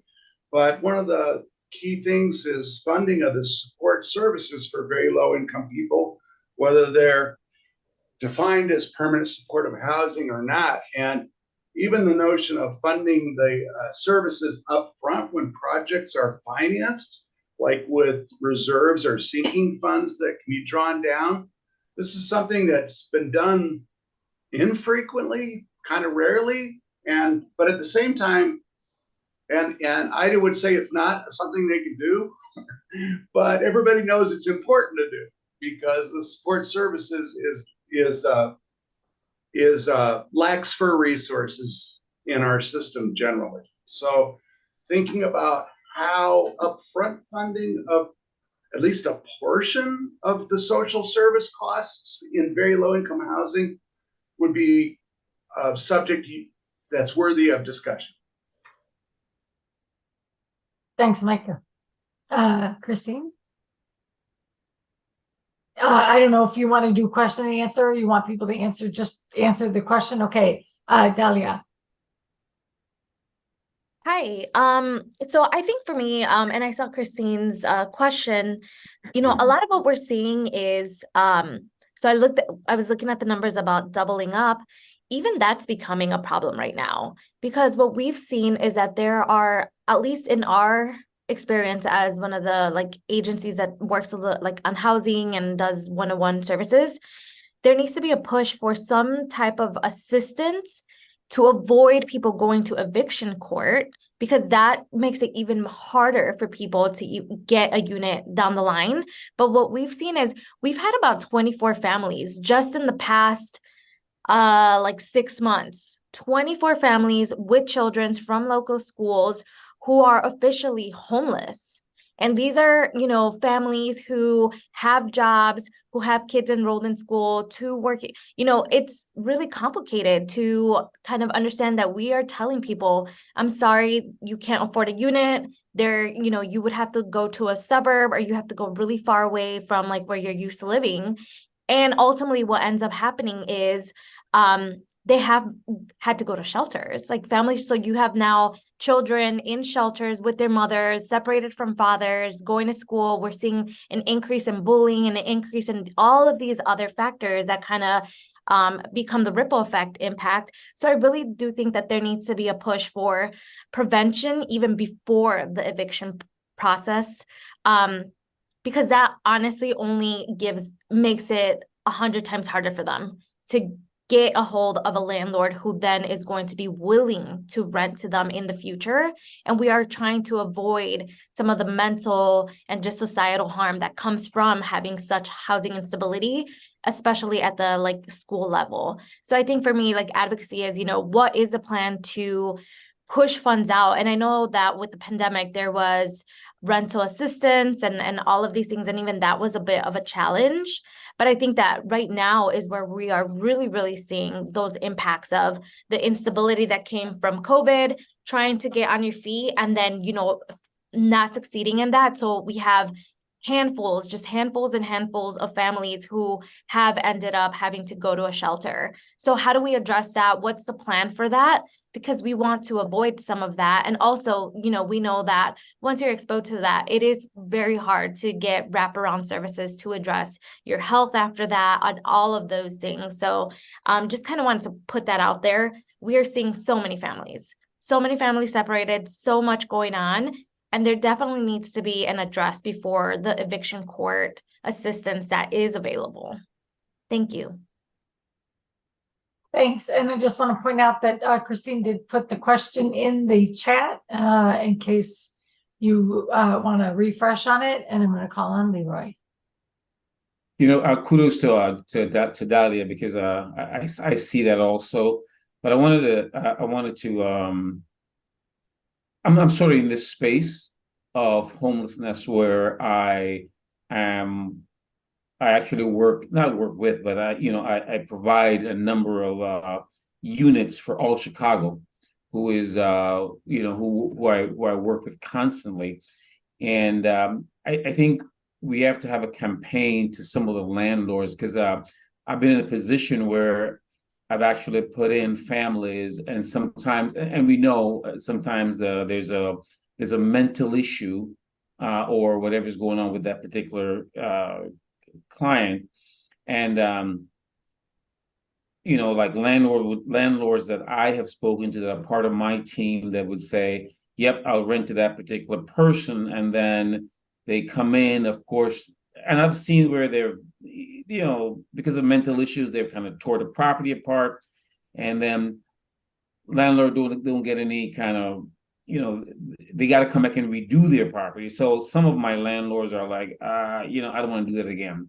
So I think we got to have something in place to educate the landlord, or to say, and this may be a funding issue, say, listen, we will put aside, whether it's $1,000, $1,500 for that property in case that particular person tear that property up. Now, I've actually had, homeless people who have been with me for 3 years, and they've been great, right? So it's not everybody, but some of my landlords are like backing off because they would come in for 2-3 months and then they leave, and now they got to kind of re-rent their place, and it's costing them. So I think we got to have something in place to say, hey, listen, just in case, we can do this for you. And so maybe a landlord may be willing to say, yeah, I'll take a chance. If they tear it up, we'll be able to get it back on.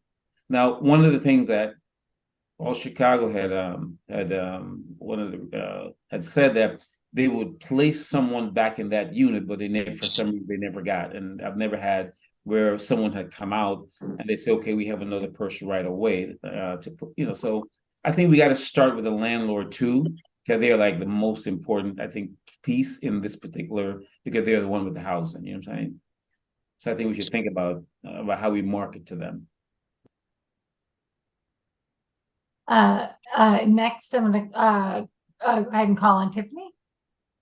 Gosh, I think Leroy and I are in the same brain space right now, because that was kind of where I was going with my question, or my suggestion, which is have we looked at how we can incentivize our 2 to 4 unit single family homeowners to actually bring some of their properties up to code. So there are those that have participated in the All Chicago program, but there may be those that can't, because they've got vacant units that they can't rent out because they have preservation issues.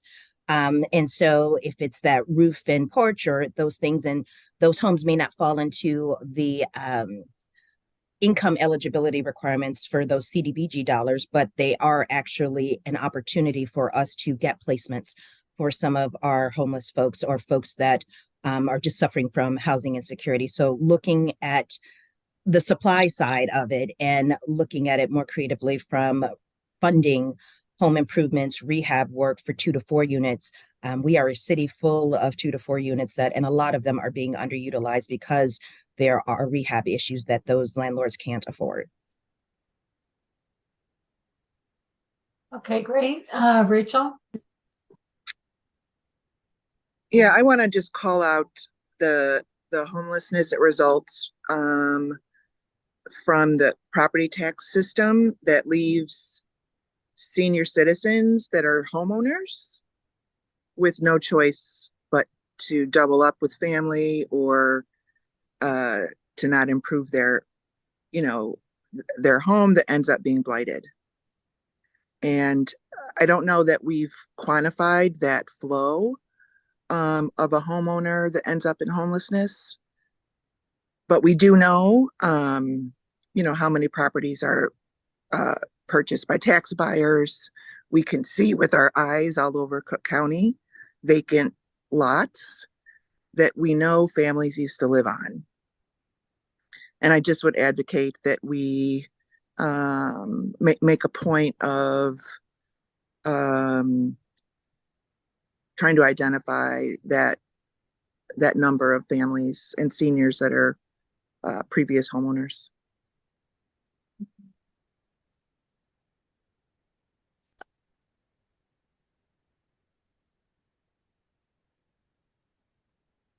Okay.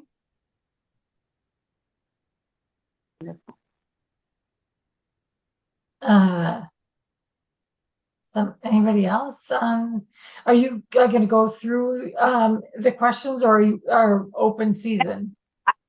Yeah, I will add the second question, which is we need to increase the availability of housing and services. Is there anything that you need in order to increase housing and service delivery?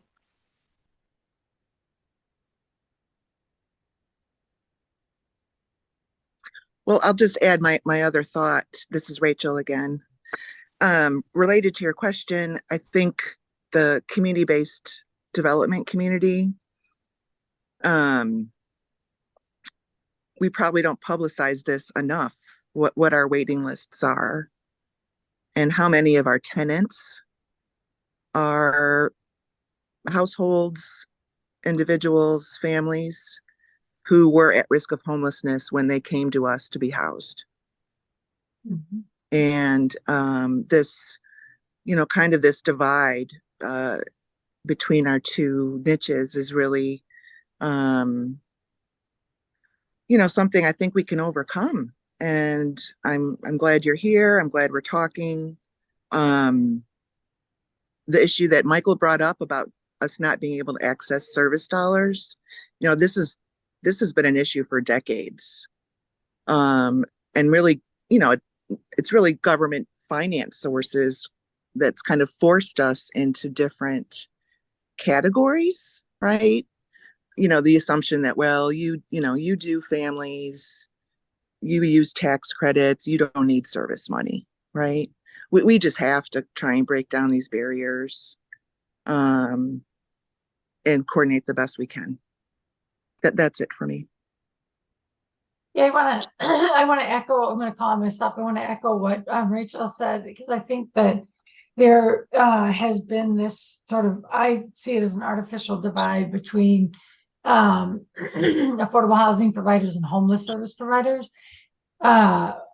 Because I think so many of our families are, were at risk of homelessness. And in the case of the Latino community, homelessness is far more likely to represent, to manifest itself as overcrowding in housing and, couch surfing, and both for individuals and families. And so many of the individuals that, finally find an affordable place to live, meet that definition of homeless, even though they aren't living out on the street and without, an address. And, but one of the things that we do need, I know we've really tried to bring additional dollars in to serve people and to serve homeless individuals or formerly homeless individuals. And the service, we don't provide that, social services. We're not a social service provider, although there are many people in the communities we serve that are service providers. But making that linkage and getting people the services that they need, I think, is, really an important priority. And so I think making, figuring out how to get those services for individuals who were at risk and now are being housed, but really continue to need those services. And so making those connections. And I'm going to go ahead. Tiffany had her hand up, and then Nikki. Go ahead, Tiffany. I was just going to also circle back on the cost of financing projects, right, that are going to serve our folks that are housing insecure.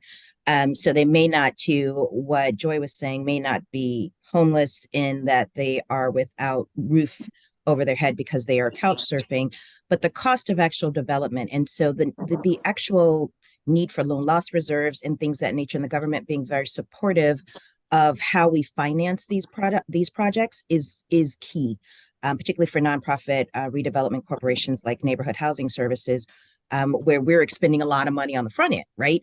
And we don't actually have that money. That takes away from money we can lend to folks who are trying to achieve home ownership, which also is part of the actual pipeline of affordable home ownership. So what can we do to make financing these projects a bit more accessible for our CDFIs and our smaller developers? Everyone looks at light tech credits for these larger structures and for the multi-units. It is amazing to me as we go through this process how there is not something that is the equivalent for the smaller developer and for those 2 to 4 unit folks. Okay, now I'm putting my hand up. And I want to call next on Nikki, but before I do, I'm going to just say Nikki has been a real partner through the Illinois Housing Development Authority, IDA, who has been a super partner to Chicago Rehab Network in with the empowerment program, as well as just generally speaking. And so we've been through the whole meeting. I saw you there. And so I just want to welcome you and give you that shout out. And the mic is yours. Thanks, Joy. I appreciate that. But I just wanted to take a minute to applaud Christine Haley. She and I don't work directly together on Home Illinois. As she mentioned, Kristen Faust, our executive director at IDA, is charged with that. But something that Michael Rohrbeck said, it struck me, I wanted to comment on. IDA doesn't provide social services. Exactly. I mean, our charge and our act is to provide for the creation and preservation of affordable housing. Like we act like a bank with a public mission. We do other things like capacity building and technical assistance. And my direct link with Joy and Kevin and Rachel is through supporting the Empowerment Series, which we're very proud to do. But I'm so proud of Christine's work because exactly for that point, we can't do everything. We can do this piece of it, and DHS can do that piece of it. And Christine had that great visual. I'm a very visual person, with all those squares, as many squares as we have faces on this call, of all the different entities that have to come together. So I just wanted to applaud Christine and the administration. It's a tough challenge, but we've got a roadmap. And as I heard Christine say to us, and Kristen Faust and Christine presented to our team not that long ago, that we think homelessness is this unsolvable problem, but really we're taking it, pieces at a time. And we can get to, I forget, it's functional zero. I don't know the industry term, but that's really exciting. That's really exciting. It's going to take all of us to do that. It's the capacity building. It's us providing PHS dollars. It's Christine working with all the agencies to providing the ongoing support dollars. So I know we've got so many challenges. We've spent 2 hours talking about them, but as we go into the season of Thanksgiving, I just wanted to, in the spirit, just give an applause to Christine and her work. And I'm really proud to be on the team that's part of that. So keep up the great work. We've got a lot of challenges ahead of us, but we have to take a moment and recognize the positives. Absolutely. Thank you so much, Nikki. And thank you all so much for all of your feedback. I think that I wanted to respond to every single thing, but I knew that if I started responding that we wouldn't be able to hear all that you wanted to say. So thank you so much for the invitation to participate. I'm going to put in the chat our email, and also we have an option to provide written feedback. So here's the email. It's just homelessoffice@illinois.gov is how you can provide feedback to us. So if there was something that that we said that you didn't get to say, but you feel like this is really important for what we need to do, please let us know. And to echo Nikki's comments, yes, that homelessness is a solvable problem. This is not something that that our neighbors have to live through. The experience of becoming homeless is incredibly traumatic. And then once people become homeless, it just gets worse, right? Because of the way in which our systems of care operate. And so I think that we have an opportunity with administrations from the federal level to the state level to the local level who have an eye towards understanding how to prevent and end homelessness. And your work is absolutely one of the keys for us to be able to address this. So we need your partnership. And this, I understand, is also just a core piece of your mission as well. So we are your partners in this. I hope this is not the last time that I have the opportunity to spend time with you all. And thank you so much for your continued work in housing all folks who need a safe and affordable place to live. So thank you. Excellent. Thank you, Christine, and a virtual round of applause to Christine, because I think we've hit that mark of 11 o'clock, and we want to be mindful of the time. And so we really had good speakers today, huh? So thank you very much to all of our speakers. Thank you to both Kevin Jackson, who's tenaciously worked along with the staff of the Rehab Network. And I also want to give a big shout out to Rachel Johnston. They worked together to put together a great number of speakers for today's meeting. And we definitely will, continue this in this vein. I think the Rehab Network has got their finger on the pulse, and we try to bring speakers that are, speak to the time that we're in, and to match people up with decision makers in the field. And so thank you again to Christine. And we're gonna go ahead and wrap it up today, and I'm gonna give it to Kevin Jackson. Do you want to make any final comments, Kev?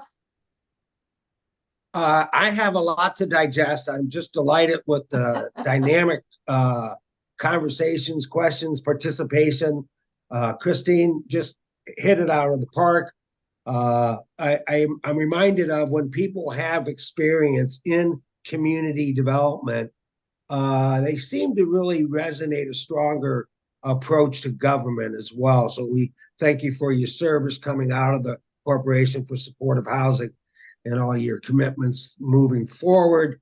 I could go through everyone on this call about how much it empowers us to be together, to hear our community across the city and region and state, very minded of how important we have to come together to make sure people recognize investing in affordable housing is really investing in a future that promises a better democracy, so people can participate and people can enjoy some economic growth in their lives as well. I just would end with the book that Christine mentioned, the writer Carter. How do you say his last name? Carter. With Matthew. Oh, that I mentioned? Right. For evicted, Matthew Desmond. Yeah. No, the other one. Homeless as a housing problem. Carter. Yes. He's from Seattle, and he made this remark about the priorities of our lives and our investments. With this remark is the mayor of Seattle heard his presentation, was very compelled, because he goes through and talks about homelessness is not based on individual characteristics or situations. It's really a societal infrastructure issue that we're not investing in. And the Seattle mayor was pretty impressed with the whole thing and said, by God, I'm putting in $5 billion for housing affordability. And Carter's point was, well, that was impressive. Really glad that happened. But just earlier in the year, the city of Seattle put in $55 billion for transit development. Mm-hmm. Therein lies the difference. $5 billion for housing, $55 for transit. that's a priority issue, and it takes us working together. Thanks for being together, everyone. Yeah. Amen. Thanks, everyone. I'm going to go ahead and close the meeting, and I look forward to seeing all of you at our next membership meeting. We try to have at least 3 membership meetings a year, and you will be the first to know when we have our next meeting put together, which will probably be early in 2024. So have a great rest of the day, the week, and happy holidays. We're going into a time of thanks. So remember to make that thanks for what we do have and what we enjoy and what other people don't. Think of those, and what you can do besides your daily activities to, help support those individuals, and have a great rest of the day. Call this meeting to a Thanks, close. everyone. Thank you.